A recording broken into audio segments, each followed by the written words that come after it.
to cut away. And then like I tape my monologues in the beginning so that if I want to like cut them into smaller videos and then social network them, then I go ahead and do that too. But I kind of like to capture I mean some a great information comes out during the breaks because people sometimes get so excited about this topic. You know what I mean? We get so into the conversation that it carries over on the break. And sometimes I think there's some better stuff at the break than actually gets on air.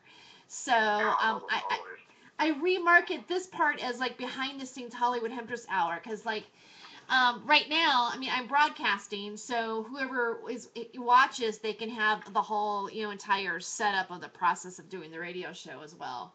I don't know what I'm going to do with all the footage, but just so you know, if you don't want me to broadcast, let me know, because that way, I don't want to like infringe anybody's like privacy, but also, if you just, I'd like to be aware if I'm being taped when I'm not being taped. That way, you have more control of your language or what you might want to actually be saying. You know what I'm saying?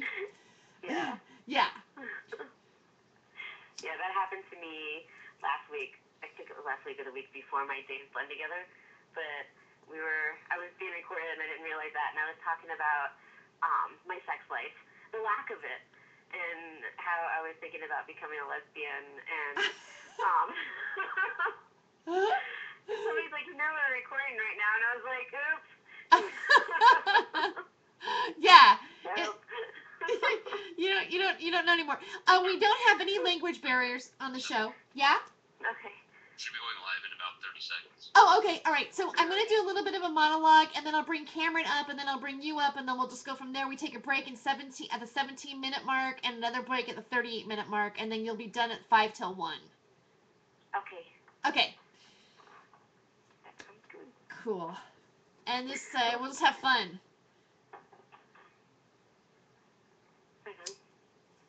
My house is really late, so I have to be a little bit quiet here for a second.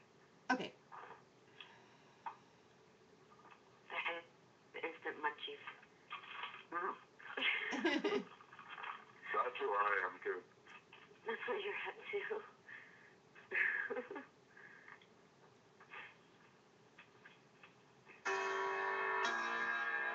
Imagine a town where there are no small joints, just small stoners, where Kush is a girl's best friend, and Lawbreaking is the new liberty. It's the Hollywood Hemptress Hour, hosted by your honey blonde Hemptress, Terry Joyce. And welcome to Hollywood Hemptress Hour on the Time for Hemp Network.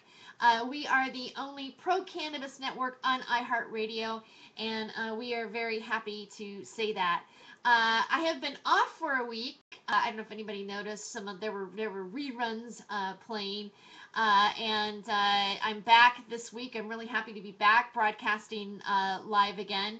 The reason why I was gone is that I was touring as well as building a new blog site called Freedom of Joyce at freedomofjoyce.net. With the Liberty Beacon, and also eventually my HollywoodHemptressHour.com will roll over to that site, and there'll be a whole section of Hollywood Hemptress Hour footage and everything, media, blogs, everything that you would want to imagine on Hollywood Hemptress Hour will also be at that website as well. And just so the listeners know, there's a Ustream happening right now that I also Ustream the show. And if you go to the Time for Hemp, Terry Joyce, a page, you will be able to like watch the live stream if you choose to, or you can just listen to us over the radio.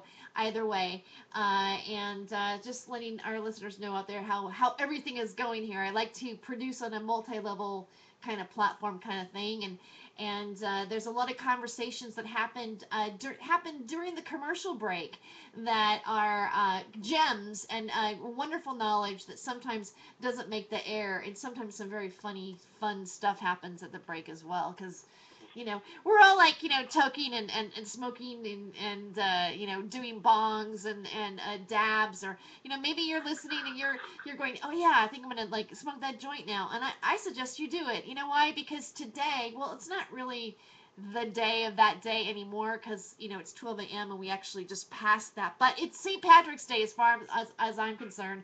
And I'm sure there's a bunch of other people out there who are drinking a Guinness. And, I don't know. I say, let's do the real green stuff and just toke up. And so I'm going to toke up in honor of all of my Irish friends out there. I actually have some Irish heritage. And yay, St. Patty's Day.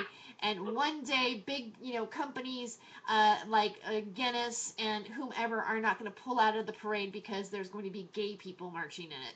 I know, I know that, it's like when we point a finger to Russia for being assholes about gay people, and then our own St. Patrick's Day, St. Patty's Parade, backed by the corporations, have difficulty with that. I'm just saying that. On that, I'm just going to take a big puff off of my pipe. Screw you to the corporations, because apparently, over history of time, that's what smoking weed does to you. It makes you just all of a sudden go, screw the corporations. And with that, I'm going to take a Coke. A Coke, not a toke, not a Coke. I don't know why Coke came out. That was weird. That was really weird. All right. I just did it. I don't know. Maybe everybody did that with me. Happy St. Patrick's Day. I posted something on Facebook today about it was a link to Rick Simpson's oil. Actually, Timothy Tipton sent it to me through Facebook today. He has a show here on the network as well, and I said, and this is the real green stuff that cures makes us well. And I said, and there's no luck involved in that. And that's one thing that we can say about the hemp plant and the cannabis plant is we know that it can provide so many things that you would say, oh my God, this is lucky, this is magical. And yet it is magical and lucky, and yet there's really no luck involved. It's just Mother Nature. All right, off my soapbox for that. One thing I do, I don't know why the word Coke slipped out. Maybe because I was thinking about this bit, which I'm going to say in the future, which the future is now. And so mainly what's been on my mind is I noticed, because I guess because I did the show and, I've got, I'm dressed up like the Statue of Liberty with a marijuana leaf over my breast on my Facebook page, or, maybe, whatever. I get a lot of pictures from people from all over the country, and they will show me their weed. It's righteous. I mean, I love it. It'd be their pipe, or someone from Chile will go, hey, look at this stuff, or it could be Lebanon, or I've looked at weed in India, through Skype. Just all these really marvelous looking weed. And I got to thinking, I go, nobody ever just goes, hey, look at my meth that I'm freebasing. We don't send pictures of other types of drugs. And maybe that's a theory that it's not a drug, but there is something kind of taboo about it. It's almost like when you show your weed, there's this feeling of oh my God, I just hiked my dress up and showed you my hooch. You know what I mean? It's got that kind of feeling I know that I've had some encounters, where you think that you're Skyping and you're going to be sex Skyping, but we first revealed our weed, it was it didn't matter if I had big boobs or not. It just basically mattered how good my bud was, And so I'm just thinking out loud about how culturally, or how we're relating to each other, and basically comparing that to sex, because I do think, I don't know, I think there is a definite correlation between sexuality and marijuana, and has been demonized or exploited as such. But I shall not judge, and that is not my subject matter tonight. So now that I've just pretty much rambled about a bunch of nothing for, I don't know, what time is it now? It's 12. It's 7 minutes after midnight. God, I've done that for 7 minutes. I hope you did enjoy it as much as I did. Oh, well, you know what? There's one more topic that I want to talk about before I finish here, and bring up my co-host to the show. I was watching The View today, and they had a young lady who actually was a porn star at the age of 18 to go to college at Duke University. And, of course, Barbara Walters and, and I guess Sherry Shepherd, that Sherry Shepherd said, "Oh, my heart goes out to you. My heart goes out to you that, that you decided to do this so that you could go to college, and that this is like part of your empowerment, your female empowerment was just decide to do porn to go to college, and all of this kind of stuff." And I started thinking, I also met a young man who was about 25 years old. He didn't go to porn to go to college. That was not his method. He actually did get student loans, but he was actually fracking. And I was doing a show in Montana, Billings, Montana, and there was a whole group of guys who did fracking, and they were in some sort of like fracking seminar. And this isn't the first time I've performed for those guys, and I don't know what it is, but the fracking guys just want to come over and buy me drinks and stuff. I think maybe because I don't know why. And so I sat down and I talked to them for a while. Well, the 25-year-old young man, well, I was kind of lucky because he did want to get it to my room that night, but anyway, he was 25. I'm just, I joke around about being like a slut, but I'm really not a slut. I just like go on stage and joke about being about a slut, and then I go home back in my hotel room and go, it was a good show. But anyways, this young man walked back with me, and I talked to him for a while, and I think fracking is one of the worst things that we can do to the planet. And one of the things that I think these guys that people don't realize is the men, or I guess maybe there's women doing it too. They are also putting their lives at risk. And when they suck in the gas, there's a deadly gas that if it can kill you instantly, and you have to be very, very careful about how you take care of yourself and everything. And so I just asked this young man, I said, "Why are you fracking?" I go, "You're 25 years old. You could do anything with your life." And he didn't do that. He basically, that's a little extra sound effect there. But when I asked him, he said, "I have to pay off student loans. I have to pay off my student loans." And, the question is not this girl who, yeah, you might want to judge this young woman for being a prostitute. I mean, not prostitute, but for doing porn to go to Duke University and get an education. We might judge this young man for, thinking that the only option that he has to pay off his student loans is to like do fracking, which, just think about like the karmic load that has to do for you. The question is why does it cost so much money to get an education? And I think that's really the point. We actually have people now, young people, that are either once basically taking money for sex and or fracking the planet and risking their life fracking and to pay off student loans. I think that there's a problem with that. And one solution that I can think of is that we get off our butts and we call our congressman, and we keep going out there and making a difference, like my guests are tonight, on making marijuana and cannabis and hemp legal. Because not only do we have alternative sources of energy that are beyond, I think, what we even realize, but we do know for sure that the hemp plant can be used as a fuel, and it can be a source of economy on so many different levels.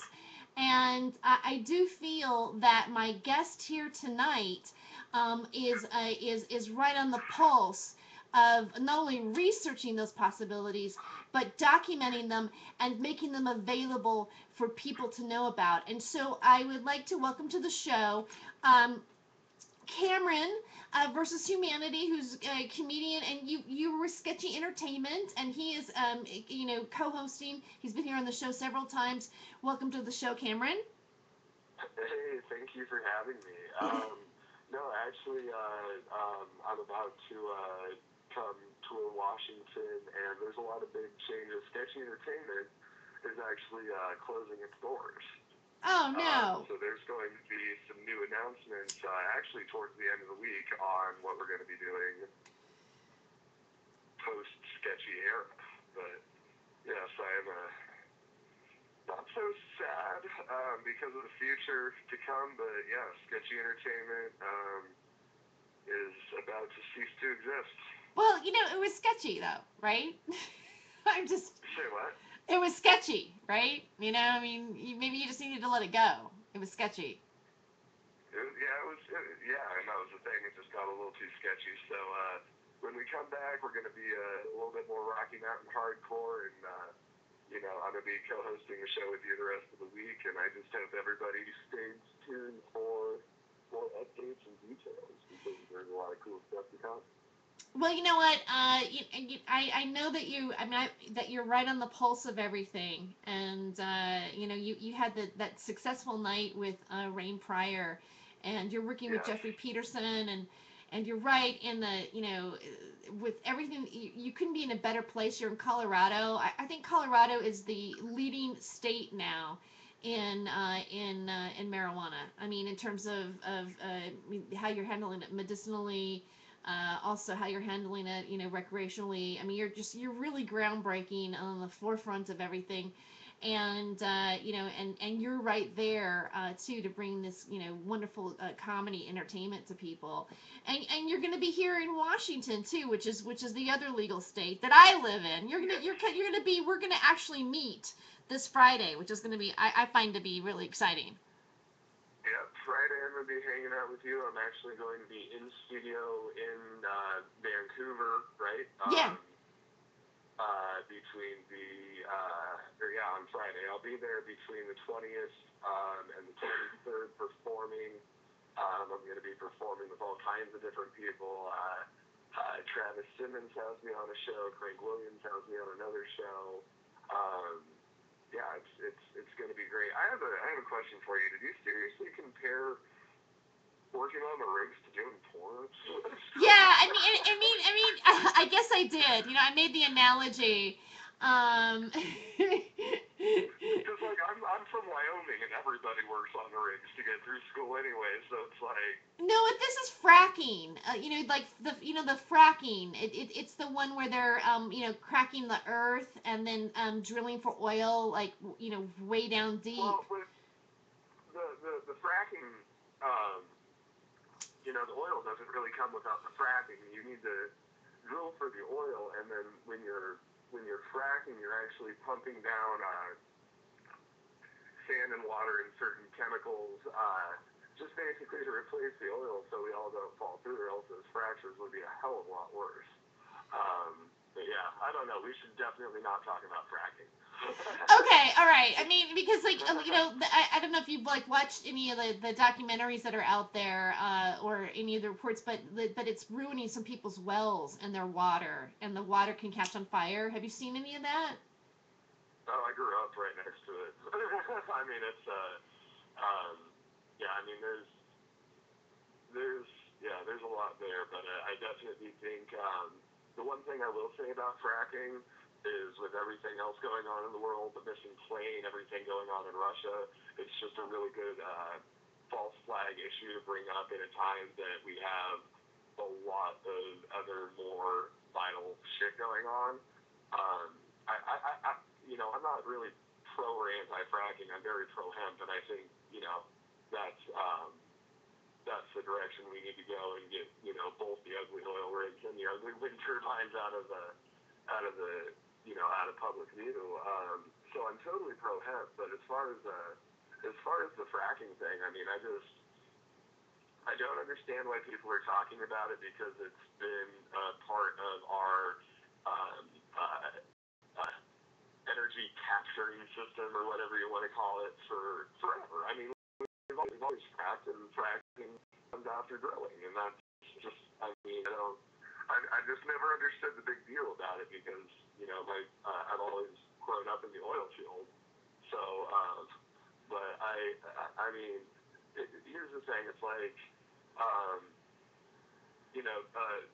paying for college, doing the fracking thing, doing the oil thing is cool, but like that's something I could do. The difference between it is I wish I could pay for school being a porn star. Like there's just no feasible way to that for me because I'm 6'5" and I have the dick of a fucking 5'10" guy. Like it's there, it's big, it's just not. I mean, you know, when you're this big, there's no money in porn for me. Is what I'm trying to say. So yeah, fuck that. All right. Well, on that, we did. You know what? We already have to take a commercial break, so we'll be right back with more Hollywood Hemptress Hour and our guest, Larisa, coming up right soon. She's the interesting one. Fuck me. Yeah. All right, we're at break. Okay. I'm sorry, Larisa. I meant to introduce you by this point, but. Okay. So now, how do I pronounce your last name correctly? It's Bolivor. Bolivor. Okay. Yeah. All right. So we'll be in break for just like about 4 minutes. Mm-hmm. I just read some really creepy stuff. Like I'm afraid to go to sleep now. I shouldn't have gone to sleep. Oh my god. Well, yeah, we should definitely focus on Larisa not fracking. The next hour I've got. Oh yeah, I mean, I that just was something that came into my head to like for the monologue. It's not like anything that I was planning on having as being like a topic for tonight or anything like that. I'm just an asshole when it comes to that kind of stuff. See, I'm still anti though. I'm anti-drilling, anti-fracking. You know, I think that there's other answers, you know, for energy, and they've been suppressed. So I mean, that's just my own. That's. There are other ways. Huh? I worked at an energy company for about 5 years when I was in Virginia on a hiatus from Colorado because I was recovering from a lot of stress as a trailblazer in the marijuana industry, and I was still involved in the marijuana industry here in Colorado, but working in Virginia, and I worked at an energy company, and we were a smart grid company, but we were focusing on energy integration. It didn't really matter where the energy came from, but I still had to learn a lot about it, and fossil fuels in general are definitely not sustainable, and it's not a political issue, but it's been highly politicized, and the more west you get, the more politicized it is, and we are in a flashpoint area. But there are ways to have cleaner energy and to commodify it, and then of course there's hemp. So, but yeah. Bingo. Yeah. I'm definitely not on the fossil fuels thing either, but you know, I have first-hand knowledge in areas that kind of like where Cameron had his experience, I had my experience. You know, I was cutting my teeth on the policy-making side, working for a corporate company, but then, you know, because we have lobbyists that we're fighting for, you know, smart grid technologies because our grid infrastructure is also really antiquated, dangerously antiquated actually. So we have a lot of energy issues that aren't really mainstream, but I got exposed on an insider level, and no, fracking is not good. What it does to the water table is terrible. There's interactive maps out there that show you where we're running out of water, and we can't do that because we can't live without water. So but it is a big money generator, and it is a very touchy subject, as Cameron said, but it's also something that, you know, we have children that we're leaving this earth to, and we should be telling them the truth, the actual real truth, which we're not. I just think that we're killing children in the Middle East. I think it's a non-issue. But what is an issue here that and total segue trying to the one thing I want to talk about, like you said, I have my expertise, and I think that this is probably the only guest slash show combination that wouldn't be like one of my shows that this could probably get a fair shake, and it's medical marijuana and owning a gun.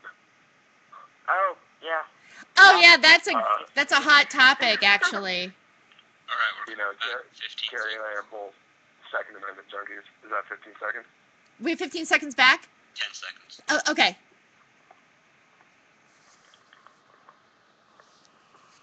I would say me 3.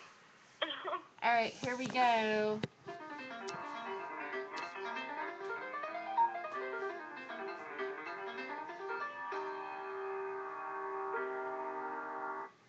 we're back with more Hollywood Hemptress Hour on the Time for Hemp Network.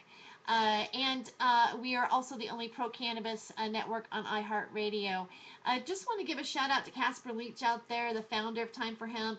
And also, we are starting out right now, so we do need your support. So if please do give us a donation. If 500 people gave us $4.20, well, you get the picture. It all kind of adds up. So please do go to. You could save a puppy every day for a month. You could save a puppy and every day for a month. And they would be able to have some really good bud too as well. But we're at timeforhemp.com. So and you scroll down, you can see the donation button. So, and I'm already thanking you for it because I know that you listened to this and you just went ahead and did it. So thank you, we really appreciate it. With me, I have Cameron versus Humanity, and also Larisa Bolivor. And Cameron, you've brought Larisa to the show. So how long have you guys known each other? We go back about a year, would you say? Forever. Maybe a little bit less? No. Forever? No, I haven't even been around forever.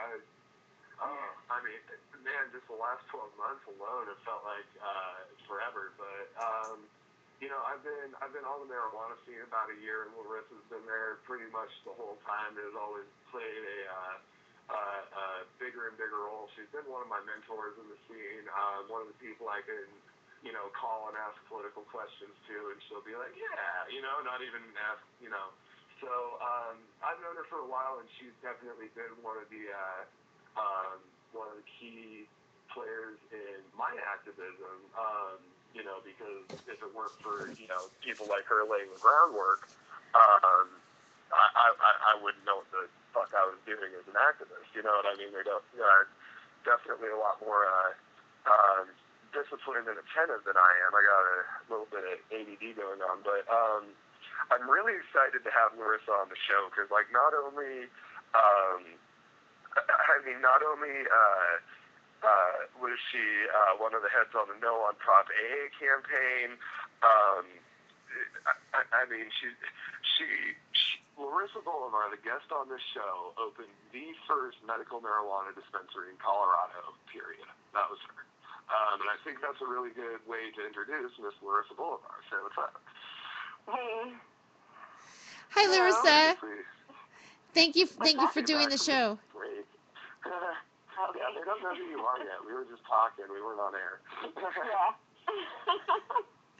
Before we get into questions,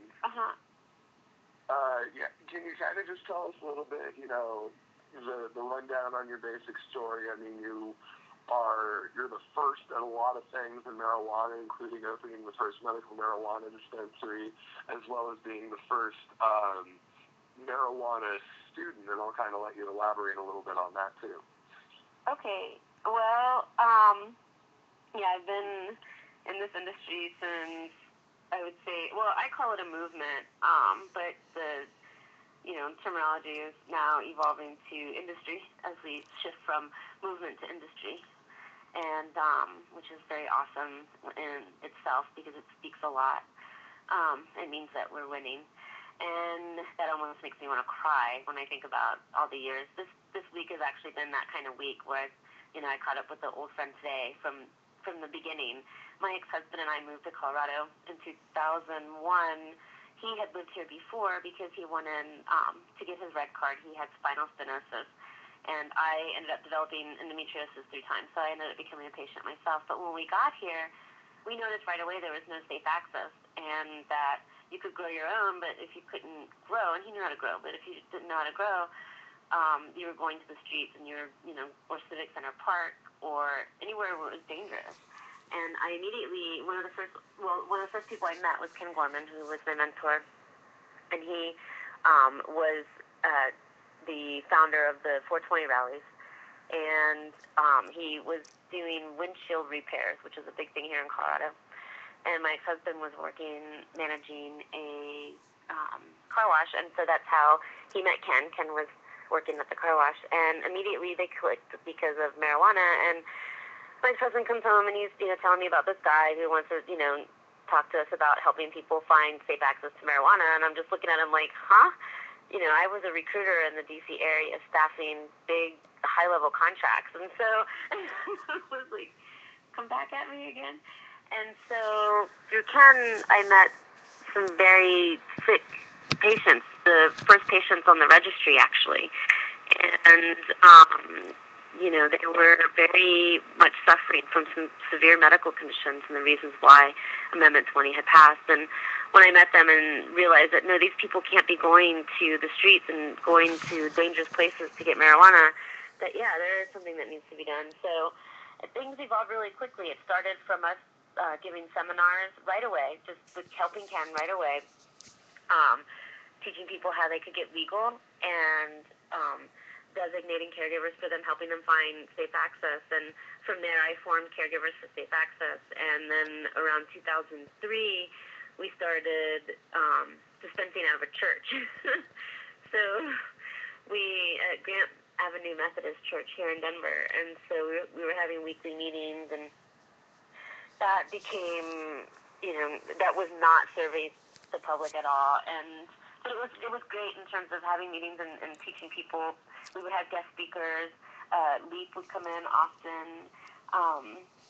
Then, you remember Jessica Lure, the cheesecake lady? She actually got her start through our church dispensary meetings. And then it just became burdensome. We weren't able to help our patients just in one day. We were driving all over the Front Range trying to help them. And so we got a storefront, and then in 2006, we filed for our retail sales license. This is before 1284, this is before 2009, this is before regulations. This was kind of like, well, let's just do this. And it's a very long story. I'm skipping a whole book to this point. And, but, you know, we had been raided, and we were not charged, and they told us, you know, but we were trying to get our equipment back that they took from us, and they kept telling us, sending us letters back. We would send a letter. Rob Corey was our attorney, and so I've known him for quite a while. He was also our registered agent for our dispensary. But he would send the feds a letter asking to get our equipment back, and they would say no, that they were keeping it pending investigation. And so my husband and I just looked at each other and were like, well, you know, they're already watching us. We are spending more money in gas than we would renting a storefront. Let's just do it. Let's just do it and see what happens. If anything, we can teach people how it should be done. And, you know, we looked at Amsterdam models, and we looked at California models. We talked to other people, because there was a whole group of people who opened dispensaries in 2006. And it was just, you know, it was just that time. It was just everything, you know, the stars have lined up for that. And then, you know, through the course of time, my ex-husband, you know, became a irresponsible jerk, and I had to take over the dispensary hostily and dissolve it, and moved back to Virginia and recovered. Divorce is probably one of the hardest things that any person can go through, but it was probably one of the best things that I did that probably saved my life in the end. It certainly saved my finances. It destroyed my finances at first, and, you know, I'm recovering. And one of the very first things I did when I left my ex-husband, I wanted to finish my bachelor's so bad while I was married, and he was not very encouraging of me at all. And, you know, he would tell me, you know, we don't have time for that. You know, you don't have time for that. You know, whatever. I don't like anybody patronizing me and telling me what I do and don't have time for. So the very first thing I did after I left him was sign up for school at Regis to get my bachelor's in psychology. And then, so going through a divorce or going through a separation, and in that time, I left my ex-husband, like New Year's, like the Christmas actually, right before the New Year of 2007. My mentor, Ken Gorman, was murdered in February 2007. And then, you know, I got into an abusive relationship after I left my ex-husband. And so when I enrolled in school, I kind of overtook a little bit.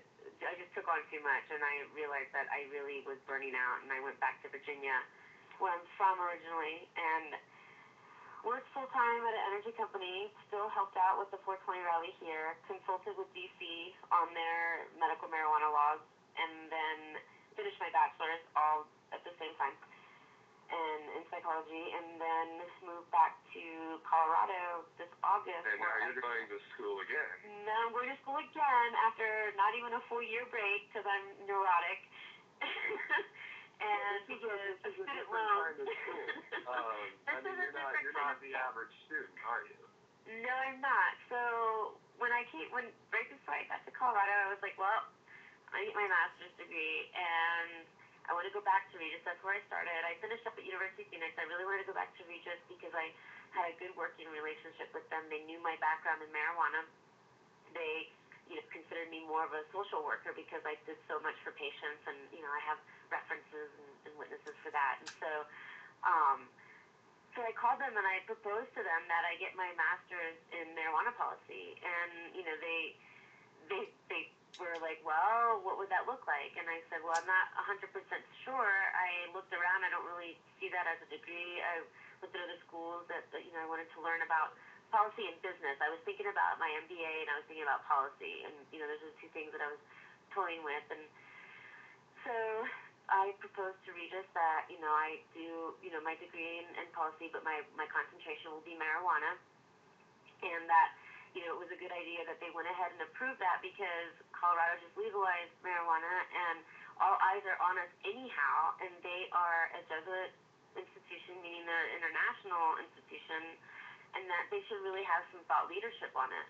And so they thought about it. They even had to ask the dean. And then they got back to me and they said, okay.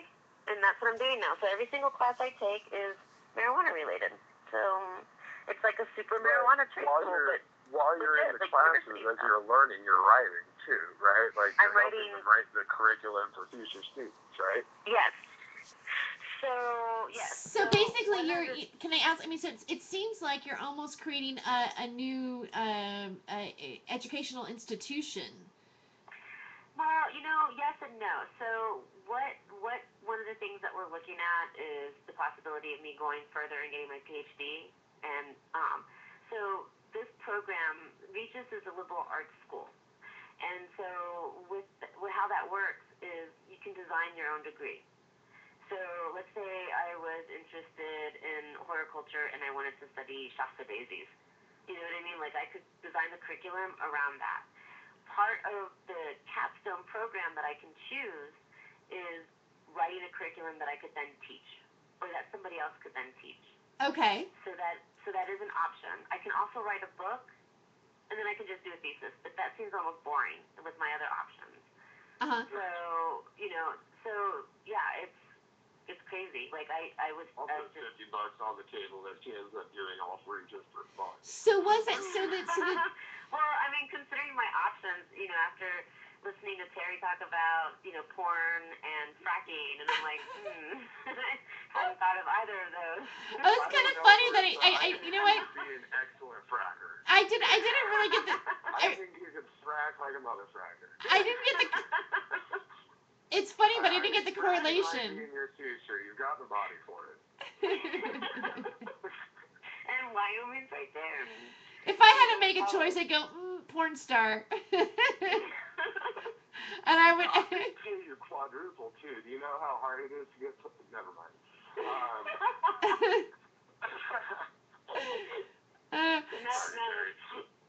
So Larisa, I'm looking at your about page, and it says, if I can just read it to the listeners, so they can just get it, paint the picture here.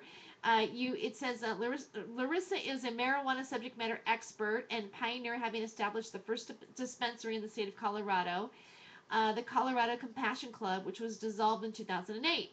She is currently obtaining a master's degree in marijuana policy at Regis University, which is a self-designed degree and the first of its kind in history. Her goal is to provide the world with accurate information and analysis on the growing marijuana industry. You know what? Now, what would you like? Let's say, okay, so you're designing your own curriculum. What is the title of that curriculum? Like, if I'm to follow your footsteps, what would it be that I would be getting a degree in? Well, the working title is just that, marijuana policy. So, Okay. yeah, it's a working title. So what they do with self-designed degrees is they don't pressure you in the beginning, because then you almost kind of start boxing yourself in. You know what I mean? So they just keep it like as open as possible, so that way you can be as creative as possible. So, and you also don't want a title that's going to be 10 words long. You know what I mean? The way they described it to me was like you want it to fit on your diploma on one line, and a short line. 4 words, 5 words, no more than that. And so, I proposed to them the Masters of Arts in Marijuana Policy, and the dean kind of just looked at me and went white, and I was like, but that's what it is. So. Yeah.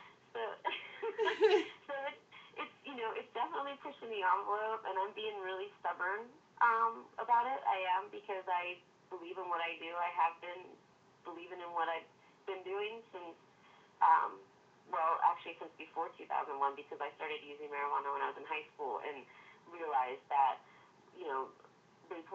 what they told me about marijuana was a flat out lie. You know, it was, to me, safer than alcohol. And, fortunately for me, I grew up in a family where, my mom used to work for police, well, she still works for a police department. She used to work for their vice unit. She doesn't anymore. She is an admin.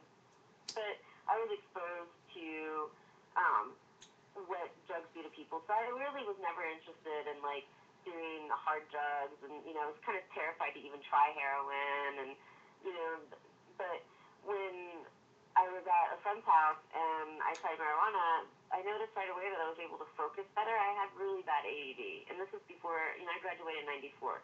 I was just a bad kid. There was no such thing as ADD. So I spent a lot of time getting in trouble. And Larissa, so, I'm sorry to interrupt for just one moment. We do have to take one more commercial break. Darn it. okay. And so, that awkward moment, but I can't wait to hear, more about what you're doing. And I think it's groundbreaking. And so we will be right back with more Hollywood Hemptress Hour and Larissa in just a moment. And Cameron versus Humanity. He's here too. We'll be in Seattle this weekend. You will be in Seattle? That's cool. Yeah. I will. That I totally spaced out when you were talking about that. sounds like so much fun. Have you been to see? Have you worked the Seattle area or the Washington area before?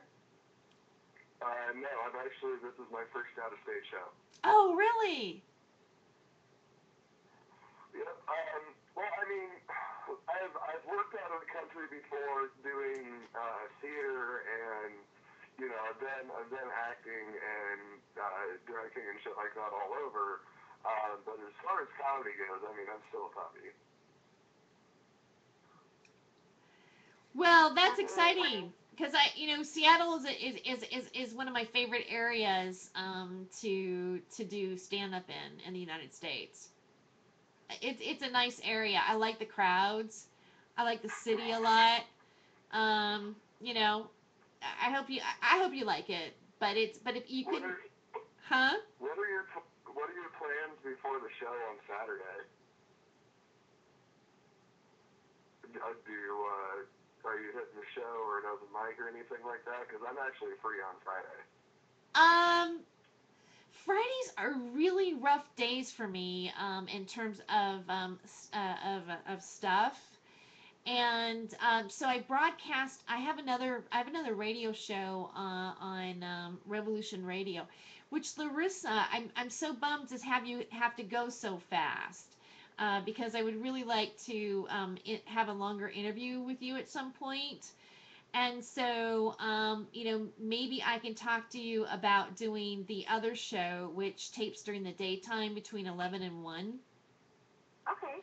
And maybe get a future date on that, and just I could kind of direct it. You know what I mean. We'll talk about it. Yeah. Sure. But Yeah. and then I can always take a little bit of that interview and put it on this show too as well, just to kind of, because I know like for some people it's not necessarily this isn't the easiest time for everybody is midnight. But I like this time slot because, as a comic, we're always up at this time. And, I don't know, it just kind of fits. You know what I mean? But anyway, I'm rambling. Wait. Normally, if I'm not working normal, because I work at at a compliance company, and then I go to school, but normally I'm a night owl. Like this is. Okay, well maybe we can even have you come back on this show again too, like on a Friday night. No. I'd rather do the daytime just because I have to like get up every day at like 6.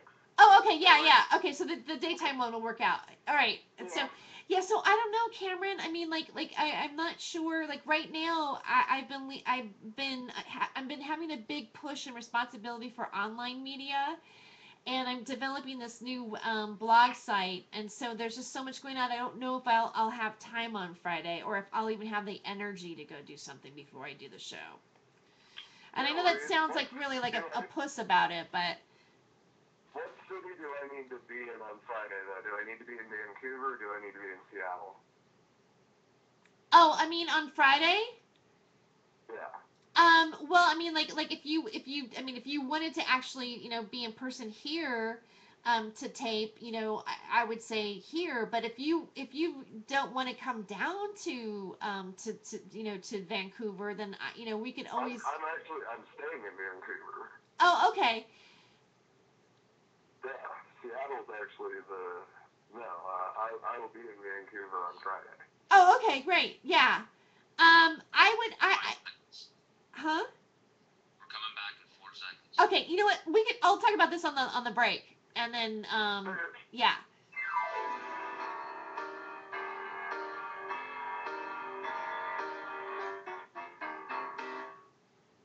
And we're back with more Hollywood Hemptress Hour on the Time for Hemp Network and iHeartRadio. Thank you very much for being with us tonight. And right now, I am, we have Larisa, and I feel like I'm going to script your name again. Bolivor, right? Bolivor. Okay, I did it right. Package full of cars. I should just trust myself. I'm like, oh God, here it comes. I got to say it. I'm not sure about it. I got this. And then also we have the very funny comedian and entrepreneur, producer, Cameron versus Humanity here too tonight. Huh? That's me. Yay! And you're also going to be coming up to Washington to doing some comedy stuff, and definitely want to hear more about that on the second hour. But I want to get when I'm out there, I'm trying to meet as many people within the 420 and comedy community out there as humanly possible. So definitely, if you're a Seattle medical marijuana guy or recreational marijuana guy, or definitely if you're into marijuana entertainment, something like along those lines, please hit me up, facebook.com/CameronVHumanity, or even on my personal phone number. I don't give a fuck. 720-666-5645. Let's smoke some weed together while I'm there, whoever you may be. So yeah, there's that. I'm gonna meet some weird people up there. And I'll be here. I'll be in Vancouver. So maybe if you want, you could smoke with the three of us. So. Whatever's clever. But yeah, I have a question for Larisa. If that's cool. Sure. That's like the name of the game. So you were talking back when you opened the dispensary. It was before the dispensary boom out here. And you said you just kind of had to say, fuck it, let's see what happens. I'm in a little bit different industry, but the same industry with the entertainment right now. Me and AJ and all the other countless growing numbers of people that are getting into the marijuana events. What would be like your advice to somebody trying to get to the events or the industry in, say, another state or something like that with, the attitude that says, yeah, it's not really on paper anymore. Fuck it, we just kind of have to go for it, you know? Well, that's just it. Like that's what my mentors taught me, was to just push the envelope. And people don't like to hear that, and they're certainly scared of doing it. And there are risks involved. For example, with AJ, and he's getting his letters, and other people as well getting letters saying that they had to shut, or people coming in and shutting down their events, telling them they can't have one again. What it takes is, trailblazing is just that. It's saying, you know what? Well, there's no real set guidelines on how to do this. Let's just do this. And if you get in trouble, go to court. That's what I was taught. And if it's just, there is a law out there, and it allows for marijuana use, and we changed something that the country really wasn't prepared for, and we have to steward this responsibly. So it's not like saying we're opening up illegal drug dealing facilities and skirting the licensing laws. I certainly wouldn't tell somebody to do that, because I know one of the biggest concerns that the federal government has is diversion, and that's a huge concern. And with a regulated market, you have better quality, safer products. That was proven with the alcohol prohibition. So, but in challenging, the law and shaping how things are formed, you just have to be willing to see what risks you're willing to take and what losses you're willing to take, because sometimes the risks and even sometimes the losses are worth a bigger picture. It certainly depends on the level of sacrifice. I think, I certainly sacrificed a lot for the movement.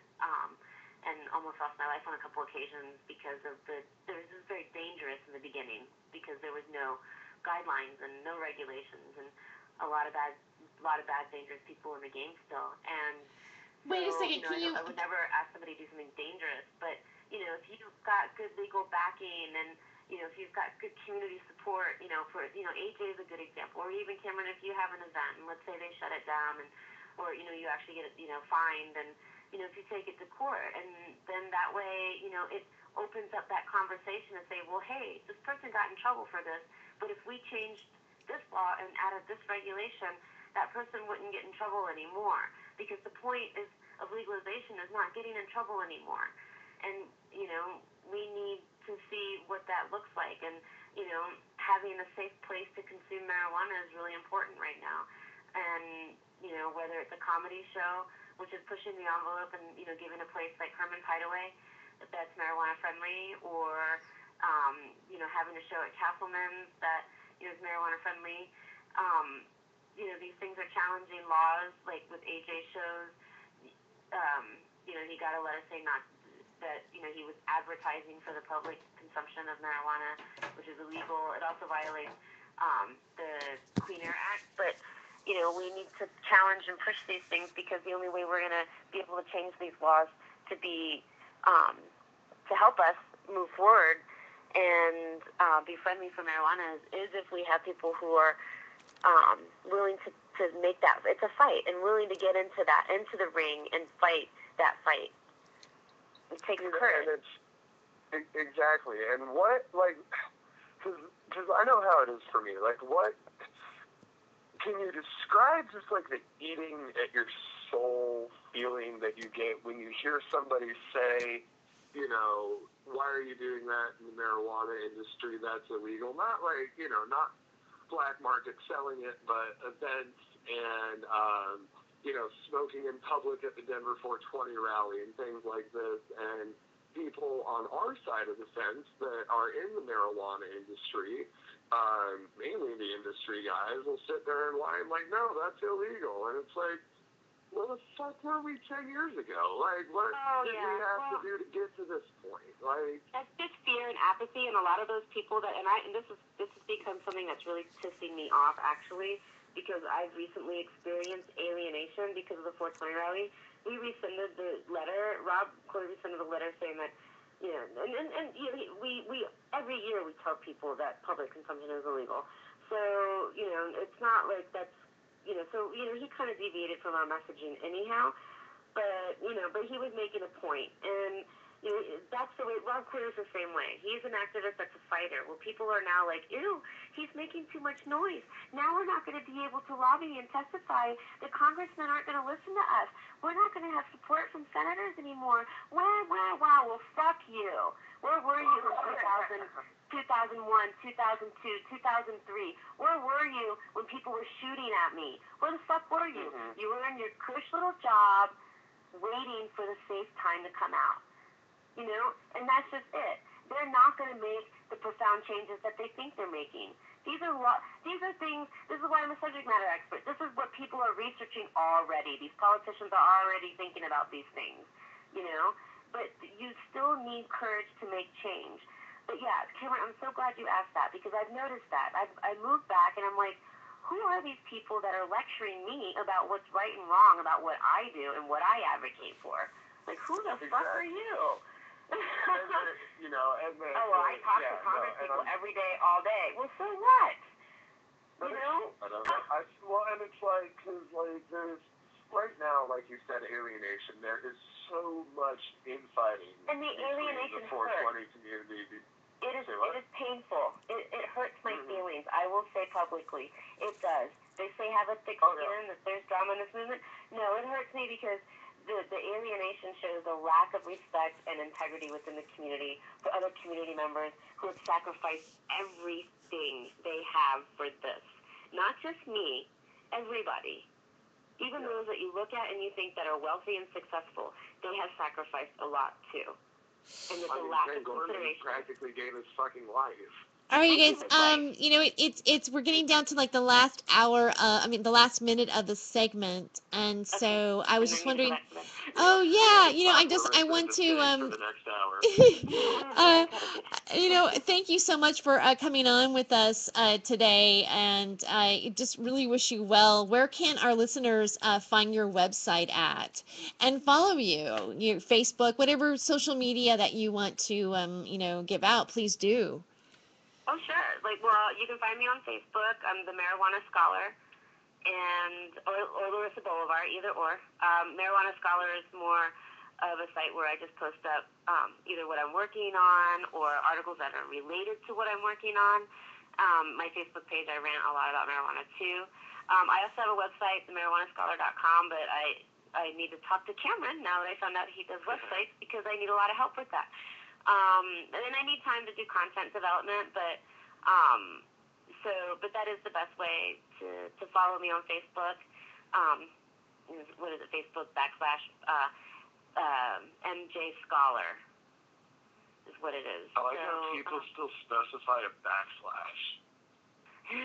Does anybody ever use the other slash? What is it even for? I think it's like more techie stuff. Well, you know what? Thank you so much for coming on the show. I hope to have you back sometime, or to actually interview you a little bit more in detail on the Freedom of Joy show. I definitely want to stay in contact with you. I think you're doing some really interesting things, and I really wanted to at some point get more. I noticed on your website you have some information, or that you're following the ancillary businesses that are associated with this industry, and I'm very interested in that too as well. And those businesses, we are interested in you and becoming one of our advertisers. So if you are interested in advertising on the Time for Hemp Network, please do contact me at hollywoodhemptress@gmail.com. All right, so we'll be right back with more Hollywood Hemptress Hour, and at which point we're going to have Jason America will be joining us for the second hour, so stay tuned. Fuck yeah.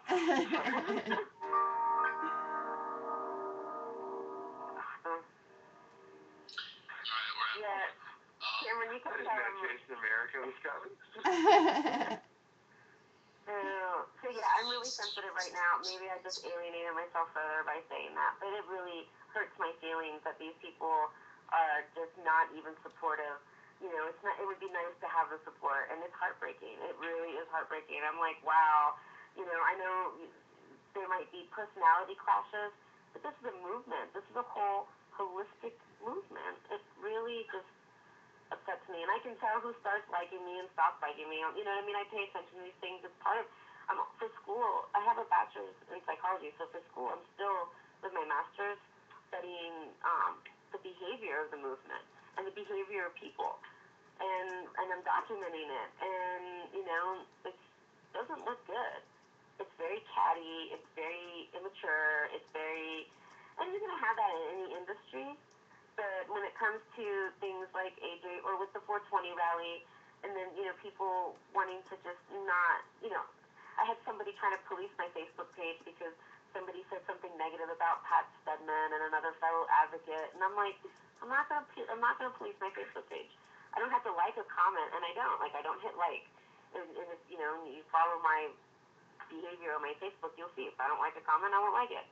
And that should be enough. But, I've had people call me or email me and say, you should tell this person not to say this because they're going to hurt my conversation with a congressman. And I'm like, what? So, like, I don't know. I say fucking. yeah. You're on top. Fucking. I don't know. I don't know. I feel kind of like, uh-oh. People are going to be like, what? She just said fuck you to us? But, oh well. Yeah, I mean, I don't. I'm really to the point where I'm just saying fuck everybody, you know what I mean? Sasha, I have a question for Sasha. Are you having trouble getting? Is Jason America with us yet?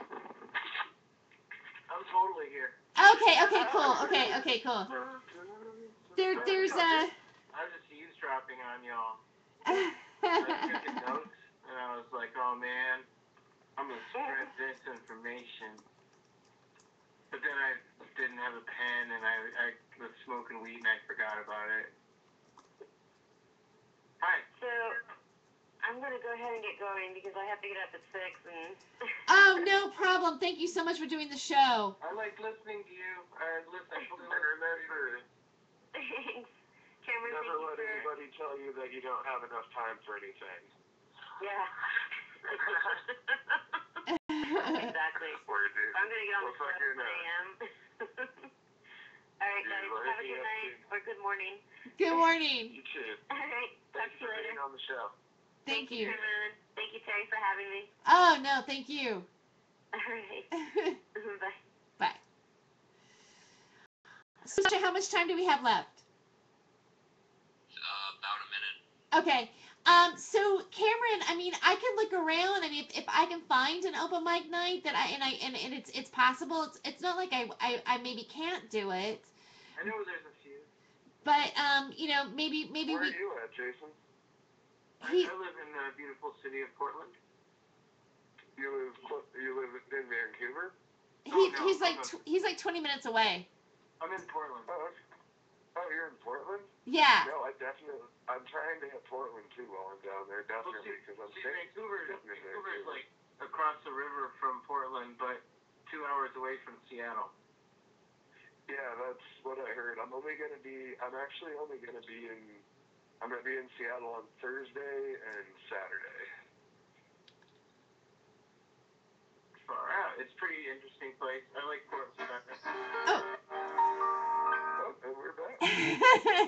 We're back with more Hollywood Hemptress Hour and we are in the second hour of Hollywood Hemptress Hour on the Time for Hemp Network. And co-hosting with me all week is Cameron versus Humanity is here. Cameron versus Humanity, and also joining with us now is Jason America. So welcome back, Jason America. Thank you very much for having me back. It's good to be hanging with you guys. So Cameron, you're making your way out to Washington, and it's going to be your first out of state comedy gig. That's kind of like a landmark. It's kind of exciting. Well, it's definitely a landmark, especially seeing that I've owned a pretty damn successful production company over the last year. It's kind of out of order, but I haven't really ever done anything in order my entire career. So, I've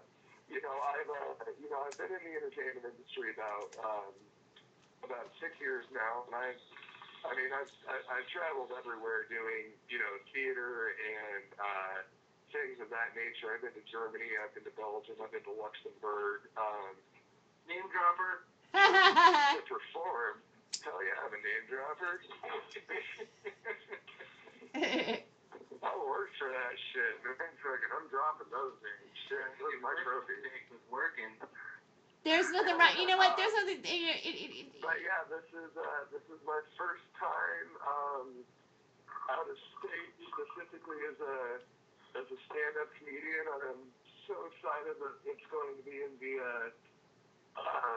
other recreational marijuana state, the only one. Yes. And I did that on purpose. You did do it on purpose? Oh yeah, of course I did it on purpose. Well, I mean, not so much on purpose. You know, I was talking to Craig Williams, who's a very interesting individual, but has always been always sent awesome vibes my way. Invited me out to do a show. He's like, I have this one and this one, and I'm like, shit, I can actually make it to Seattle. So I'm doing that. You're like a frontiersman, blazing trails on the new frontier. Well, you know what I feel I see in your future, you know, is that you have the potential. You know, you've done this great. You know, it doesn't matter if the company is being dissolved right now. You're gonna like build up another one. I mean, I can't even tell you how many times I've had certain things crash and burn, and then you're on to like another project, or you know, and you just keep going. But you know, I see you have this entrepreneurial spirit about you, and you're in the hub of everything that's happening in terms of marijuana. And you're bridging these two states. You know, I kind of get the feeling that you're actually going to end up just producing over here as well. You're just going to be kind of evolving into this entertainment market that is also expanding alongside everything else. Huh? No, exactly. And I was very fortunate, you know, when we started working with Richard Pryor's daughter. You know, I you know, did more and more for that show, and picked up a lot of people's ends, and that's part of the reason the company is dissolving, is nobody, you know, really stepped up to the plate on that show, and I ended up doing fucking everything. I'm not exaggerating. 98% of that show was me and my wife. You know, other than the performers and everything like that, but the production of the show, you know, seriously, fuck them, I'm taking the credit, and I'm not that kind of guy. You know what I mean? That's what we put into it. But you know, between my wife and I, you know, just hustling our asses off when other people left us hanging, and you know, went malicious on us, and man, I've never had so many attacks on my company than when they're like, oh shit, he's bringing out Richard Pryor's daughter. Like, this is actually, you know, this is a legitimate thing. Shit, like, you know, this guy hasn't been here that long. Like, what the fuck is, you know? They were impressed. We have an excellent relationship with, you know, with Rain now, and I am working closer and closer with her manager, Clarence McNair. He's going to be a part of this new production company I'm starting. So there's going to be a lot of announcements around the curve on the production wise, and eventually I'll become a comedian. You know what I mean? That's I'm working on that now, but you know, it's the producing side of it's really what I do the most. Well, I think it's. So that went off on a rabbit trail so fast. No. I mean, I like what you just you know. Thank you. I mean, it's interesting. I think what you're doing, and you know, to knock it out of the ballpark and bring in Rain Pryor to Colorado, and not only do that, but you brought Rain Pryor to you know, the marijuana culture basically. And I mean, I think that's pretty admirable. I haven't seen that wasn't a known marijuana person. You know what I'm saying? It's like, You know, Doug Benson Joe Rogan. I mean, like, I like those guys. Don't get me wrong. Like, I like Cheech and Chong, just not in that order. Like, I love it to death, but you bring those guys out for a surefire self show and that's just not what I'm about. You know what I mean? It's like with this show, we had the opportunity to do so much with it, and the fact that we took Richard Pryor's daughter on a tour of a medical marijuana dispensary, or a recreational marijuana dispensary, actually. I mean, it just the things we were able to introduce to somebody of that caliber, that name recognition, that respect was just absolutely amazing. And not only that, she is the most humble fucking person you will ever meet. Like, when she walked off the plane, I was standing there with a sign that said Shea Star and Rain Pryor. She saw me at baggage claim, and the first thing she did was come and give me a big old hug. And I'm like, okay, cool. Like, I haven't slept for 3 days. I've been working my ass off. This is a good thing, took her out, showed her the limo. She was very just like, oh my God, there's a limo. I'm like, dude, you're Pryor's daughter. You're like, and it doesn't matter. It's still special to her. You know what I mean? Like, she doesn't take anything for granted. I don't know, she's so real. Like, there's local comedians in Denver that have bigger egos than Richard Pryor's daughter does. And I mean, now, there were things when she was out here that I loved, that we were on Dab City Radio, and I thought it was excellent. She sat there and they started talking about the documentary that's supposed to be coming out on Richard Pryor's life, and everything like that. And they asked her how she felt about Mike Epps playing the role of Richard Pryor. And I don't know what you guys think about that, but a lot of people don't know this. Is that the kids are they don't have any say in this documentary. They've gotten the finger totally. So Rain's at Dab City Radio in Denver on this trip, and she sits there and she's like, Mike Epps a bitch. And if I see him, I'm going to fucking slap him. I'm just like, start dying laughing.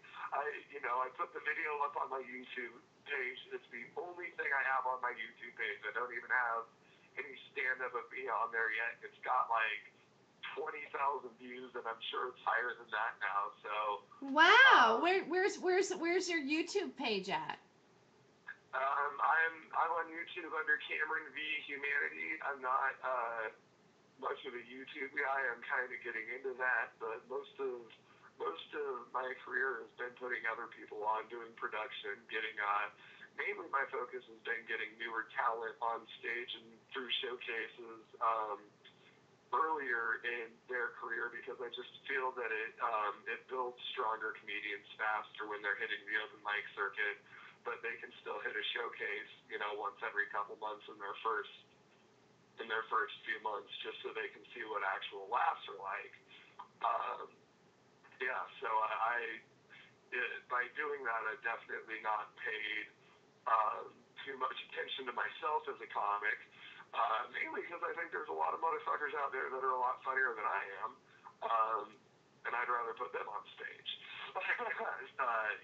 Sometimes, and it's that's not really my mentality so much as, I don't want to do it, but there's a lot of other great people in this industry. I get a lot of stage time. I book my own shows.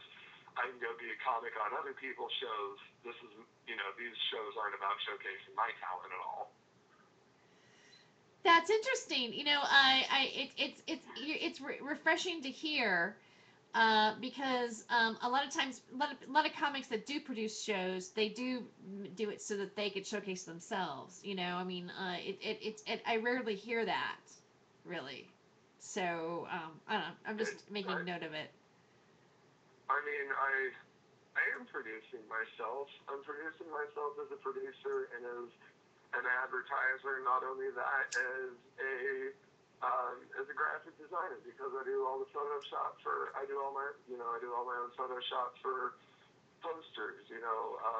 We telemarket our ticket sales. I mean, there's a million things that I am marketing for myself and my own shows, but I'm in those rooms every single month. Those guys know my jokes. I know most of their jokes that they've tried to tell me, drunk on the patio. But it really just comes down to, if you're going to be a producer, your shows aren't about you, and you're going to book enough other producers that are going to want to return the favor or just kick your ass to try to get on your show. And the bookings will come faster that way anyway. If you're just, people will hit you up to come do their show in return. It's like when the writer's strike happened and all the late night guys just started going and interviewing on each other's shows. Leno went on Kimmel went on Conan went on Letterman, and they were just like, what, fuck you guys. That's a lot of the seniors down here. It's like, we just, you scratch my back, I scratch yours. Everybody does a lot of, I've done countless free shows, just like everybody else has, not just to get the stage time, but they just like the host, you know what I mean? It's like, fuck yeah, I'll come do your room. Let's see if we can get some money in your pocket on the door, and you can come do one of my bullshit rooms, and, when it comes to a big show, then we'll worry about, if we're doing something like Rain Prior, then we'll worry about paying each other. But if we're just going to do dive bar shows, I mean, let's just get better as artists. Yeah, there was something that Larisa brought up that I wanted to run by you, and it just stuck in my mind when she mentioned it about the edginess or the legality of doing shows where marijuana was being dispensed or smoked at, and the legality around that. I didn't realize what those those stipulations are, especially like the secondhand smoke. What do you know about those kind of situations? Oh, a lot. I've been they've stuck it right up my ass with these regulations. Quite frankly, that's one of the reasons sketching's dissolving. Um, dude, where the fuck do I start on that? Medical marijuana meet and greet. It was the grandfather event to all my events. Even though all my events were recreational, I really pushed the envelope on that. Even before, or no, it was after Amendment 64 passed, but before it went into effect, it was really just the greatest time of all of them. In March, they started sending around letters. DPD started contacting, me, venues, AJ Hashman, and saying that basically the public consumption of marijuana is illegal. We'll come shut you down. We'll do this, that, and the other thing. And from New Year's on, about 90% of the cannabis events got shut down, including actually Rain Prior. They sadly they did successfully shut down the consumption inside the venue. However, we had a big old 15-passenger party bus outside that was giving out free dabs. That wasn't even close to what it was supposed to be and what it was planned to be, but the event still went off, and that was the most important part. Is fuck the police, dude. We did it. We still gave out free weed. We still did this, that, and the other thing, even though they tried to shut us down as hard as they could. And with a lot of events like the medical marijuana meet and greet, that doesn't have a strong headliner to fall back on or anything like that, ceased to exist for a few months. It's actually there hasn't been one this year yet.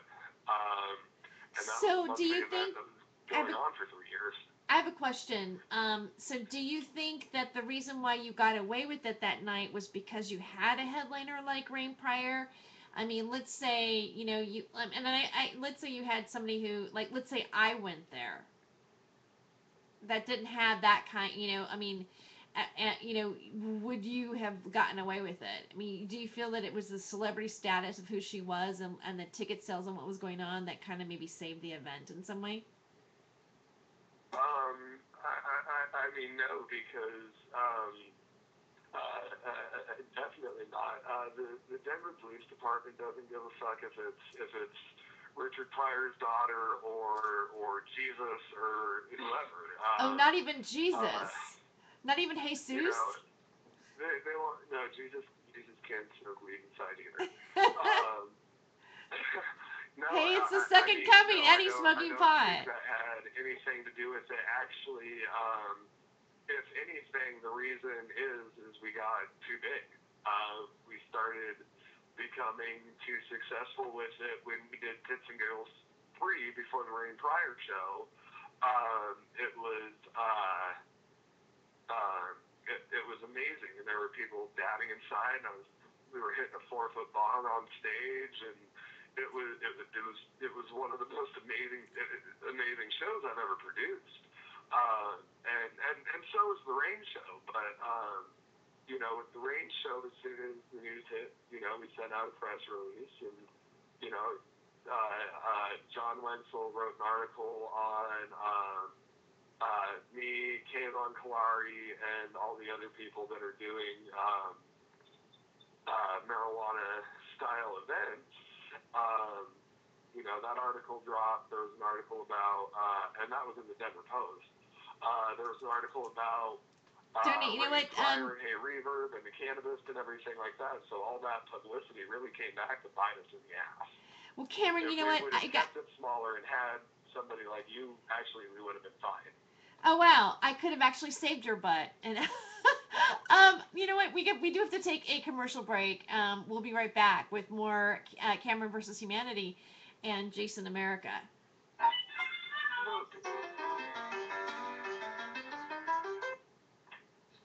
2 minutes. Awesome. Gosh. Hey, Jason. Yes. I'm just saying what's up. Sorry. Well, I would recommend if anything was going to happen comedy-wise, it's probably going to be happening in Portland, Oregon on a Friday. Yeah. Yeah. Because there's really not like a big comedy. There's not like in terms of comedy, Portland it has a great comedy hub. Vancouver not so much. Vancouver maybe has a comedy night that happens every once in a while, but there's no mic happening in Vancouver. Not that I know. Oh no, but there's a couch there for me to stay on at one of my friends' houses, so that's. Oh yeah. That's why I'm in Vancouver. So I don't know. I mean, I'm not. I don't know. Jason, do you know what's going on Fridays on open mics? Well, there's definitely not open mics on Fridays. That's those are nights when people are getting paid. Open Yeah, it's just Monday, not. Tuesday, and Wednesday. Yeah, Fridays are not that great of nights. Yeah, those are the nights you gotta go pay to see some shit. But it's all good. Do you guys have cannabis events out there like a every day at my house? Gatherings of the legal 420 community, anything like that? There's things that go on. It's just there used to be like normal meetings and shit, and like 200 people would get in a room and then listen to some bullshit speeches for 2 hours before they finally just smoke weed for an hour together. But it's I don't know, there's like a lot of laws are changing in both states, Oregon and Washington, that are awkward still. And March was the turning point for Oregon, with the dispensaries where you couldn't smoke in them anymore. Like all the laws changed for that, so you can't go in and hang out in a smoking area anymore. And in Washington, Washington's like really dropped the ball on the legalization thing. They spend more time going after people for weed DUIs than they have anything. And they've done any like setting up of their system. Huh. In fact, like they were trying to push this thing through in the legislature there like last week, and it fortunately got knocked down. But it was something. It was about they were trying to make it so that patients could only have three plants at a time, and some just silly shit. Yeah, I don't like the government. I try to really I just kind of try to live my life without really worrying about them, but still like being conscious to not like walk into the courthouse with my vapor pen. I mean, I've walked into a federal building with a half ounce on me, not realizing that federal building was a separate set of laws, and like it had that ounce and a half taken away from me, and threatened with like fucking arrest and FBI and blah blah blah. Just fucking had to like walk away, Right. I bet. Alright, we're coming back. Okay.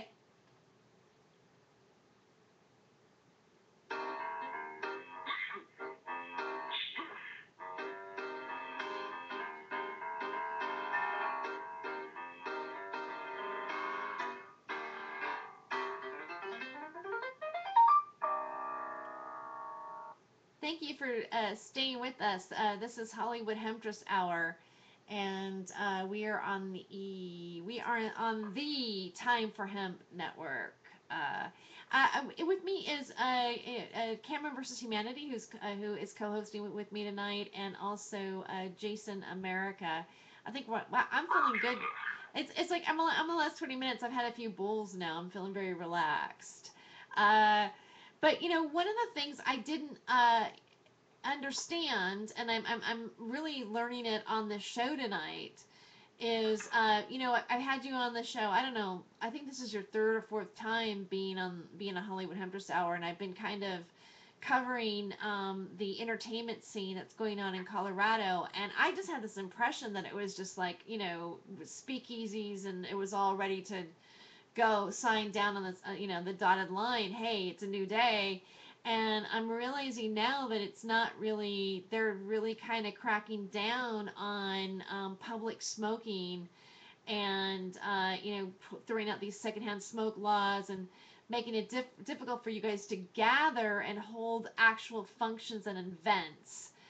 Which it seems to me. And actually, that has changed just in the time that I've been a halfway regular guest on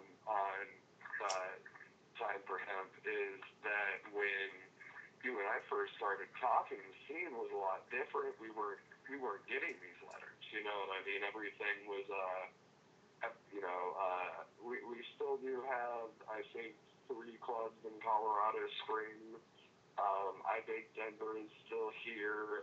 That's kind of like that's the club up here. We have Three Kings of Dap Supply just opened, and you can buy bongs and rigs in there, and you can smoke weed. There's a few like running businesses that are open, but as far as like we have been using venues like the Azatlan and Herman's Hideaway and everything like that, and they got threatened by the state, and they said you stop or we'll stop you.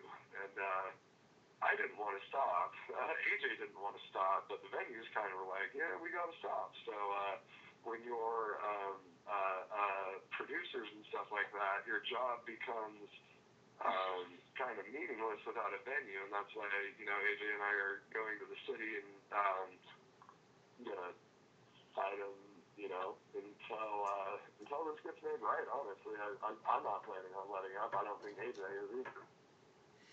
So now did this this created conflict for you and your business partner basically? So do you feel that that's kind of part of the reason for the separation and the different you're creating your own now?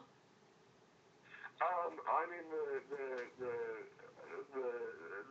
there's a million reasons for the separation. I mean, um, one, there is 13-year age difference between us. You know what I mean? I'm 22, he's 35. Um, uh, I mean, among a million other things, you know, I've been doing sketchy entertainment 60 hours a week, millions of hours a day, every day. He just, it's really just, you know, I've put a lot of work into the company, and basically what happened is he turned around and registered a different business license for sketchy without my name on it. It was like, hey, fuck you, you're fired. And like, well, I own half of the company, most of the company now since the Rain Pryor show. Um, you know, go fuck yourself. Um, so I mean, the thing between me and my partner is sadly it came out to be very malicious, and you know, that's just something I'm working through, and getting rid of some dead weight that doesn't really give two shits about the 420 community.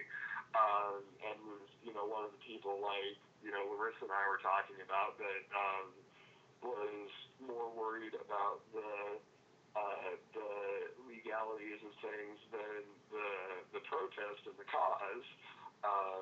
And it just, you know, he's not somebody I really care to work with anymore. So I really think that the hostilities, though, whether it be from me to him or, you know, Larisa or whoever she was venting about, is there's just with all of the trouble that the marijuana community is getting from law enforcement. Everybody has their own ideas on how to combat it, and too many of those ideas are to, you know, roll over and take it. And it's causing a lot of division within the 420 community everywhere. It's you know, it's just causing a lot of stress and infighting, and there's absolutely no reason for it, but that's just what's happening, you know? I find it interesting that it seems like they're cracking down on you guys. You know, like even though it's been legalized. I mean, here's my thought about it is like if you're using marijuana for recreational use, but you can't smoke it in a public place. Whereas, I mean, how are the laws surrounding drinking alcohol? I mean, I know you can't just go running around at the park and that's illegal, and you can't, you know, drink alcohol on the beach or whatever. But I mean, Well, but you can have alcohol in it. I ask that question all the time, and that's a very frequent question. Is like, where are the, you know, you can buy it, but you can't go smoke it anywhere. You can't smoke it in hotel rooms. You can't smoke. It's like, where are the people out of states? You know, it's illegal to take it out of the state. Are where are you supposed to go smoke it? The I don't know. You know, we have these events, and there's you know, always I bake Denver, but it, I don't know. They're just they're not. You can buy it, but you can't smoke it. I mean, you can buy a $9 beer at the Nuggets game, right? And get just fucking silly. Well, can you get at the Broncos games? You know, like, but it's something that we have to get used to, kind of still for a little bit. I mean, it sucks, but I mean, it's something we've always had. You know, like I remember the first time lighting the joint at a concert, and it not being cool. Like everyone turning like, what the fuck? You know, like, wait, what? We're at a concert. last week here in Portland, and it had like, 60, 70,000 people. It was unbelievable. It was awesome. But I saw a lot of smoke clouds going up everywhere, of course. But I whenever it comes to going to things like that, I pretty much live by my vapor pen anymore, which they still don't have an answer for. They're still trying to ban vapor pens and stuff, but it's too hard for them to keep up on. I even take my vapor pen to the Trailblazers games, and if I'm in the 300 level, I hit it while I'm up there. I don't care. Exactly. Well, the thing you hear generally in Denver about the smoking clubs is we don't want smoking clubs because we don't want people driving from them to their house stoned. But it's like you said, well, what the fuck is a bar? Yeah, well, Washington, like we talked about earlier, they dropped the ball on being legal. They've really dropped the ball. And they don't have any of the stuff they haven't gotten any of the great tax kickbacks and whatever that Colorado has. But they have been raging it on the highways with the cops, busting people for DUIs for weed. And the studies that they put out that go along with it, that everybody was waiting to hear, is like, the number of course, DUIs for cannabis have gone through the roof. But the number of traffic accidents, and whatever have not changed at all. Like, nothing is different. Because we were all smoking weed and driving before. It's not new.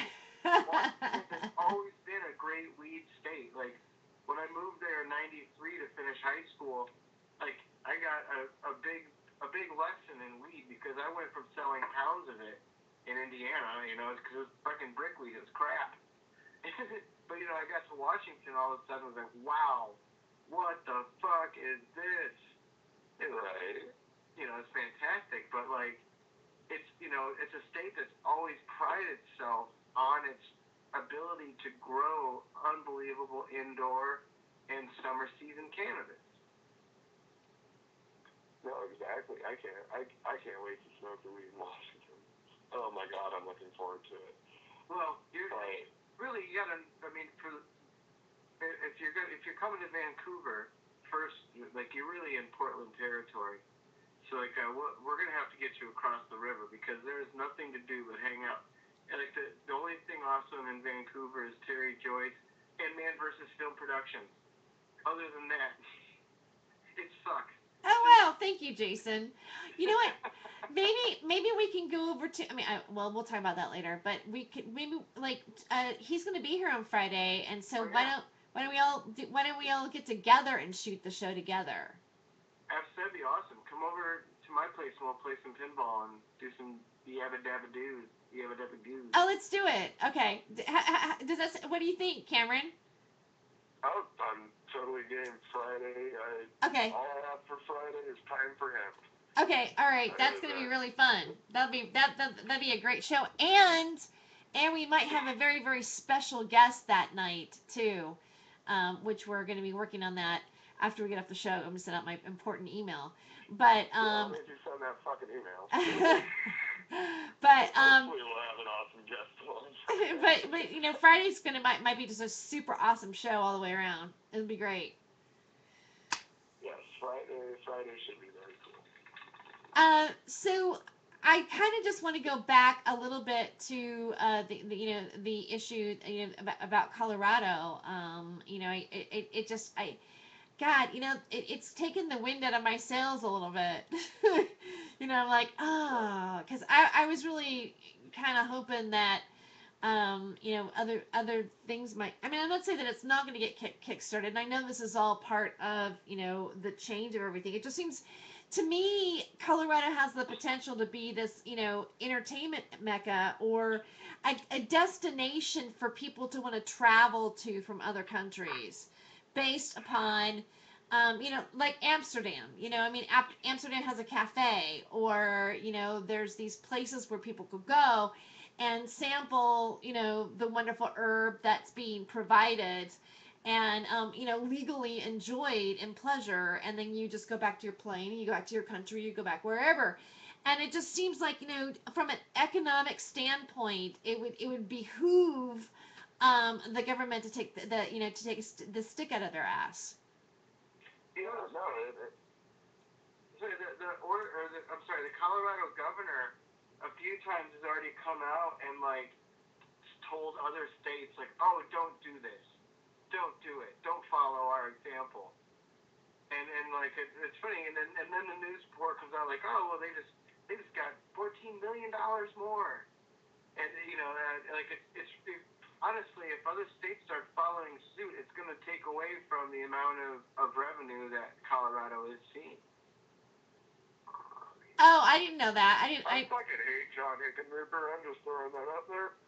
Yeah, it seems like Colorado has the worst fucking governor we could ever ask for. No, throw that on record. Fuck John Hickenlooper.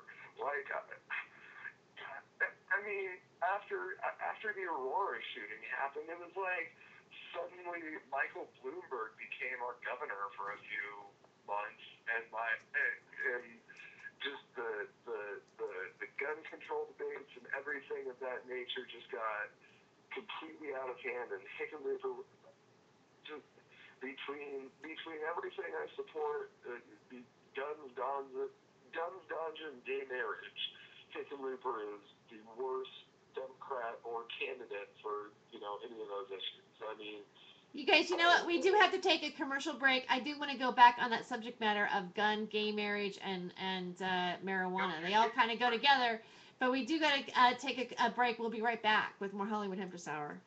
Governor Shit and Pooper. 4 minutes. Okay. Shit and Pooper. Shouting that. Fuck Hickenlooper. Fuck him. No, so hard. Like every time I see that guy popping his face on saying like talking shit about his own state's fucking like wishes, it's like, man, fuck you. I know he dies painfully. I know this is being recorded. Was he one of those Coors beer assholes?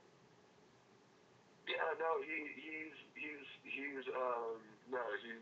alcohol industry, beer industry, right. All the way. Actually, when one of the weirdest protests I've ever been to, we were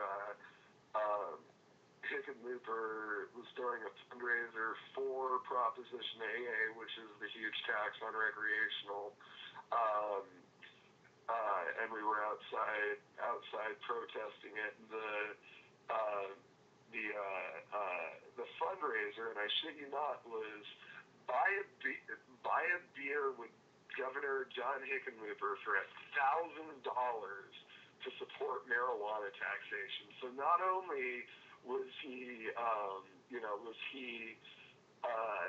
trying to hinder the marijuana industry by doing that, he was also throwing, obviously not the full $1,000, but he was throwing money in the alcohol industry's pocket while doing it. Oh yeah.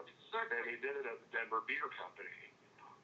So it's terrible. I mean, that guy, like every time he pops his face on, it's just like he's fucking bullshitter. I mean, it's doing so much for the state of Colorado that like it's really like to people like us, it just makes it like totally obvious how much like you're like, well, what the fuck, Washington?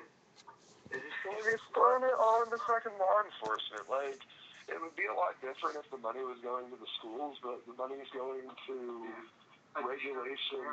Right?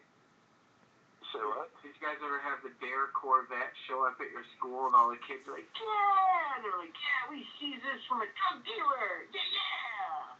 And then like they show you like pictures of all the money and like everything, and like the amount of money that goes to Dare programs and stuff is ridiculous. That's what a lot of people don't understand sometimes. Like, we talk about it like a higher level even, like the different agencies of the government, like the NSA and FBI and CIA. I mean, they're separate entities, and those separate entities do whatever. The last thing they're going to do is tell you that, oh, you don't need us. The DEA's job is to keep themselves working. You know, I mean, like for all the people that, you know, whenever the CIA pulls some shit and then everybody's like, oh, fucking Obama. You know, think about when President Carter tried to get to the FBI file. Do you know what happened then? The head of the CIA, George Herbert Washington Bush, denied him. And then got him run out of office. If you know anything about how they got Jimmy Carter out of office and Reagan into office, it was all masterminded by fucking Bush's people. No, and I mean, it's the first Bush that's, I mean, the evil empire guy, you know, it's, yeah, fuck. No, I feel you. I'm fucking, fuck that. 10 seconds. 10 seconds? Okay. They're there to keep themselves in business and in jobs.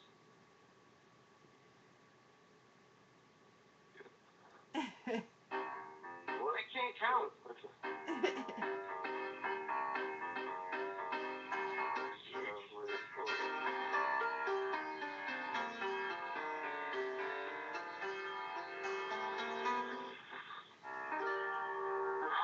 All right, and we're back with more Hollywood Hemptress Hour, and I'm with Cameron versus Humanity, and also Jason America, and It's just the conglomerate of the world's most awesome stage names right in your face. I know. It just sounds so superhero. Cameron versus Humanity, Jason America. You know, when I originally started playing as Hollywood Hemptress. All right, here we go. Failed superhero.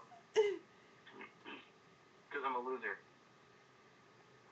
No, well, loser by day, superhero by night. Where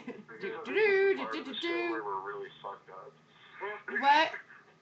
Well, let's get back to what we were talking about on break there, with you know, like the Dare. I mean, Dare's got to be reeling right now because they have to keep themselves relevant. They have to keep themselves in jobs. Like they've relied off of taking stuff from drug dealers. Prime example. I have a really good friend. I won't use his name. Great guy, you know, like he was always just so fucking cool. He was a DJ, you know, sling pizza, whatever. But he was the guy that I got my weed from in the late '90s in Olympia, you know, and there was great weed then. There was really great weed. A lot of really like very special boutique weed, and you know, he was my guy. He was awesome. At one point, this one fucking punk kid got busted with an ounce. And an ounce is actually like a misdemeanor, I think, in Washington still. It's not a big deal. It's like you're not going to jail for an ounce. But either way, the cops got this guy to roll over and set up our friend for 10 pounds and set up a 10-pound buy. It was all a fucking bust. You know, the dude totally got our friend busted. But every single thing that dude owned, you know,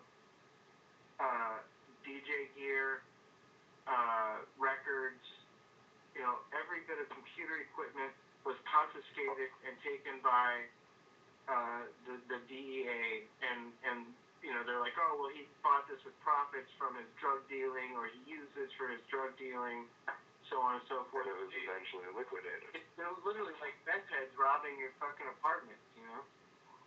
Mm-hmm. No, and it's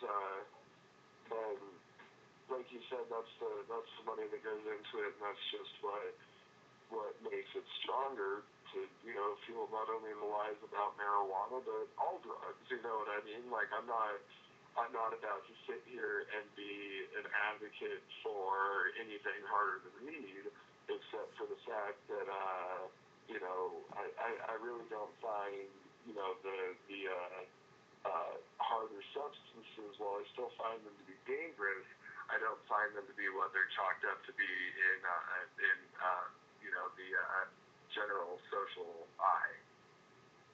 Yeah, the statistics on drugs are so misleading a lot of times, where people don't really look at the numbers, and especially the numbers in comparison to other things. Heroin overdoses a year average around 4,000 to 5,000 people in the entire country of 324 million. So how many people die per year from alcohol poisoning? It's well over 100. I think the last year's number was 120 some thousand. How many people die a year? More people die from sugar, and diabetes than they do from heroin. And a lot of those the heroin is it's dangerous because it's cut so many times. It's not from a safe source, and people in dangerous settings where they're like hiding and they're by themselves. They don't have somebody there to it's very easy to keep people from overdosing. There's very simple. They give out kits at the. Honestly, I'm very far from the heroin world. I just read about this recently, and it really blew my mind. But it's these things. It's just misinformation that leads to more unnecessary deaths and whatever. And if the heroin addicts actually had a safe source to get stuff that wasn't tainted, we'd see those numbers drop way the hell off. If they had, safe places to do it, we'd see maybe 200 deaths a year. But that's the real point being is the amount of deaths that come from, the Schedule I drugs are nothing in comparison to pharmaceuticals, alcohol, or even the foods that people have. Well, I mean, you see more deaths from prescription opiates than you do from street heroin. Oh yeah. You've seen the OxyContin Express. People are actually going out of their way to do the OxyContin instead of actual street heroin because it's cleaner. Well, so here's the point. It's not about the fact that they're wanting. Our lives are so important that they're trying to save our lives, and they got to save ourselves from it, and that's why these substances are illegal. It's basically that we don't. You're making money that's not being taxed, and we said that you couldn't have it. Therefore, it's more of a money issue. And well, that's all it comes down to anymore. We're not really in too much of a moral society, I remember growing up in school in Wyoming, and I'm still a Christian man, and in Wyoming I got in trouble for wearing T-shirts with biblical references on it. So it's not like we're in this moral day and age where we can't do drugs because it's bad in the eyes of God or something. So yeah, now it is all about money. well, yeah, I mean, I think we get forced a certain moral responsibility, or we have cultural and religious a dogma that tells you not to do drugs, and Nancy Reagan and all of the the campaigns that are out there. But when you really, I mean, why is marijuana even a part of any of these things? And that's your point, I think, Jason. Is we have pharmaceuticals, we have alcohol, we have all these different things, and yet we are talking about people not being able to smoke a joint during a comedy show without having laughter and marijuana smoking. You can smoke if you smoke your weed that you bought, that you pay taxes on, in the places that we tell you that you can smoke it. But you cannot guarantee, you can't go underneath a roof or a business where there is people are also smoking it and having entertainment at the same time based on these laws. It's it's like, well, I have to have a permit. I have to have what other more red tape do I have to go through? Based on what reason? Because this that I'm doing right now is less toxic to my body than almost any substance on the entire planet. It's not even logical. Think about the people that are in office, and I mean, most of these people, have kids and have kids, and we're in a day and age where they go home and once they're done fighting weed, they tell their kid to go take their Adderall. I mean, one of the funniest things about the whole, drug mix-up is all the Mormon Sunday schools that have ADHD that are on methamphetamine and don't know it. I find that hilarious. I don't know about you. Well, I mean, yes. I mean that's the hypocrisy. Meth, dude. Yeah. It's very hypocritical, and it's obvious there's money behind it all, and there's still, like Terry, there's still comedy clubs, in mostly the eastern half of the United States where, you'll be on stage right in front of a whole table of guys smoking cigars. Yeah. And, like I've been in, Pittsburgh and, diners where, like, why are we here? We're the only people not smoking. Well, and you can go to an Indian casino, and I can perform in front of people smoking cigarettes, perfectly fine, and yet I can't take the Lord's name in vain because it's in my contract not to do that. Right. Jesus Christ. Really? Yeah, exactly. I just wanted to say that. No, God damn it. That's, I mean, that could get you fired and never go. And you also could not wear a tuxedo. It was the weirdest thing. It had these laws, blah, blah, blah, blah, blah. Don't do any sexual gyrations, blah, blah, blah, blah, blah. And don't take the Lord's name in vain. And you cannot wear a tuxedo on stage. I'm like, ooh. Well, geez, I wouldn't want you to, honestly. Yeah. Maybe it's just the fashion police on that one. They're like, oh, honey, do not wear a tuxedo, girl. Maybe that's what it was. So. I wonder what order they would put those in, like from most important to least important. It the tuxedo would make the top of the list. Like, if you're gonna say, the Lord's name in vain, so be it. But don't wear a tuxedo. But gamble. Make sure you gamble. Right. And they don't let us drink. We can't drink on stage either. And I go, well, I do a bit where the alcohol's my prop.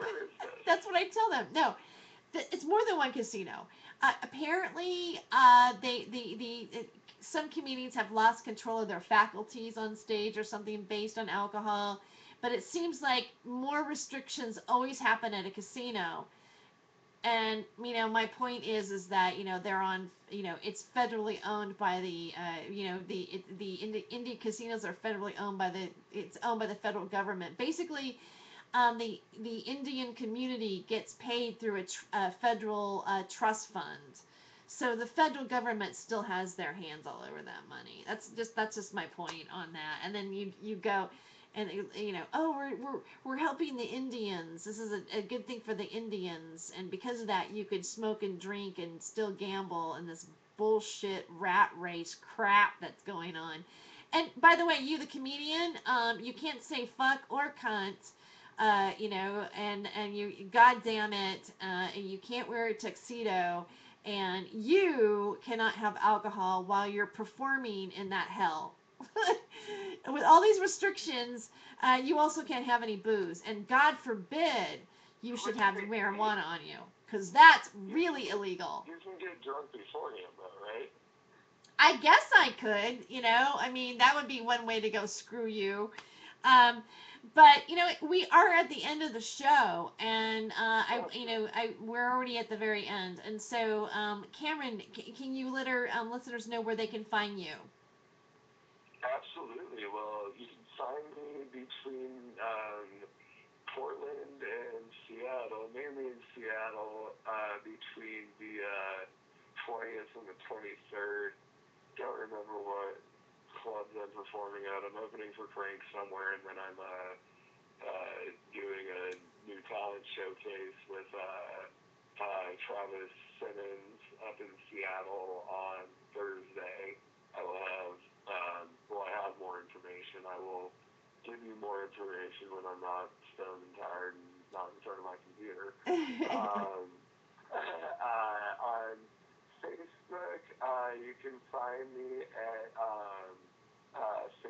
Facebook.com/Cameron versus Humanity. The Facebook.com/Sketchy Entertainment page is soon to be rebranded. That's SK3TCHY Entertainment, but that name is going bye-bye forever because there's a 3 in it, and that's stupid. And then I'm totally looking to just try to get in contact with some of the 420 community out in Seattle mainly, but it's definitely anywhere in Seattle, Vancouver, Portland, wherever there's a ranking or non-ranking. I'm just trying to figure out what the scene is like out there, and then comedy bookers. I definitely invite you to call my personal cell phone at 720-666-5645.